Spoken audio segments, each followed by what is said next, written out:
سڑک کنارے۔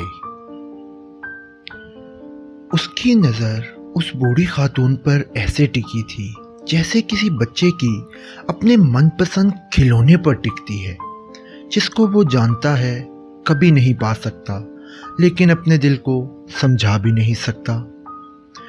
اس کے لیے وہ بوڑھی خاتون نہ تو کھلونا تھی اور نہ ہی اس کی کوئی من پسند چیز۔ نہ ہی وہ عورت بہت خوبصورت تھی اور نہ ہی اس نے کچھ ایسا پہن رکھا تھا جو اس نوجوان کو اٹریکٹ کرتا، لیکن نہ جانے ایسا کیا تھا جس نے اس نوجوان کو اس بوڑھی عورت کو دیکھنے پر مجبور کر دیا تھا۔ بظاہر 60 سے 70 سال کی نظر آنے والی وہ عورت باقی دیکھنے والوں کے لیے ایک عام سی غریب عورت تھی جو سڑک کنارے اس ٹھیلے پر دال چاول کھانے آئی تھی، لیکن اس نوجوان کے لیے ایک منٹ کے لیے بھی اس عورت سے نظر ہٹانا بہت مشکل تھا، مانو وہ دیکھ نہیں رہا تھا، اسے دکھایا جا رہا تھا۔ اس عورت نے ٹھیلے کے پیچھے لگے بینچ پر بیٹھتے ہی وہاں کام کر رہے شخص کو 20 روپے کی ایک پلیٹ کا آرڈر دیا، جو کہ ٹھیلے والے کی زبان میں ایک سنگل پلیٹ کا آرڈر تھا۔ ٹھیلے والے نے بوڑھی عورت سے بہت اچھے سے سلام کیا اور اس کا حال احوال پوچھا، مانو اس کو جانتا ہو یا شاید اس کی پرانی کسٹمر ہو۔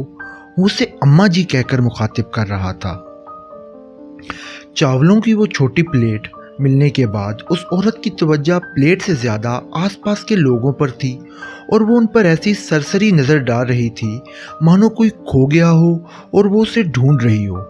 اسی دوران اس کی نظر اس نوجوان پر پڑی جو اسے کچھ دیر سے گھور رہا تھا۔ بوڑھی عورت نے اس کو ہاتھ کے اشارے سے اپنے پاس بلایا اور وہ نوجوان ایک جھٹکے کے ساتھ اس فلم سے باہر آیا اور اسے معلوم ہوا کہ وہ اس فلم کو دیکھنے والا کوئی تماشائی نہیں بلکہ اس فلم کا ایک کردار تھا۔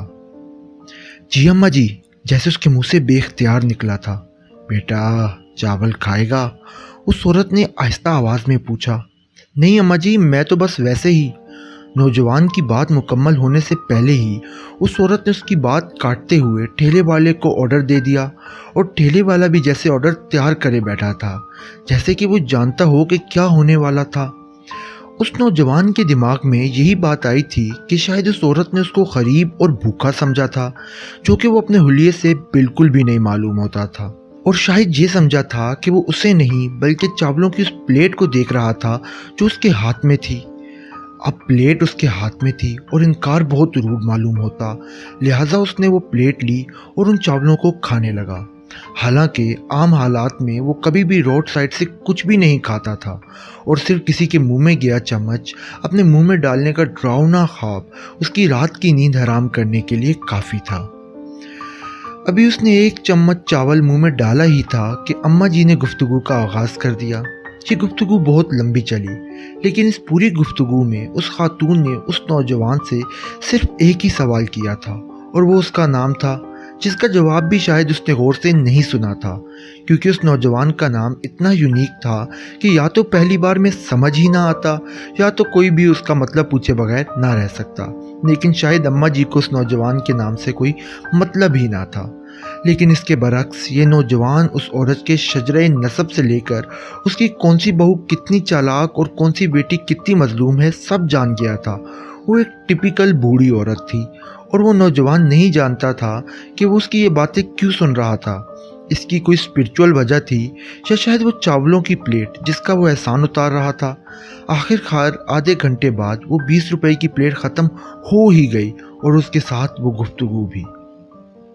اسی کے ساتھ وہ بوڑھی عورت اٹھی، اپنے دوپٹے میں لپٹے ہوئے 40 روپے نکالے، ٹھیلے والے شخص کو دیے اور سڑک کے ساتھ ساتھ چلتی وہاں سے چلی گئی۔ اس کے جانے کے بعد ٹھیلے والا شخص بڑبڑانے لگا، یہ اماں جی بھی نا، کیا ضرورت ہوتی ہے کسی کو کھانا کھلانے کی؟ اب پیدل جائیں گی اتنا دور، کرایہ بھی ختم ہو گیا ہوگا۔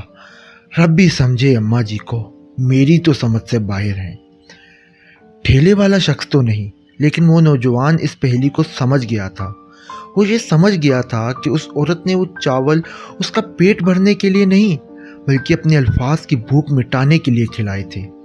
ان 20 روپے میں اس نے اس نوجوان کا آدھا گھنٹہ خریدا تھا اور اس میں اس عورت نے اپنے دل کا بوجھ ہلکا کر لیا تھا، اور اب اس کے لیے اس طرح ہلکا پھلکا ہو کر چلنا بالکل بھی مشکل نہ رہا تھا۔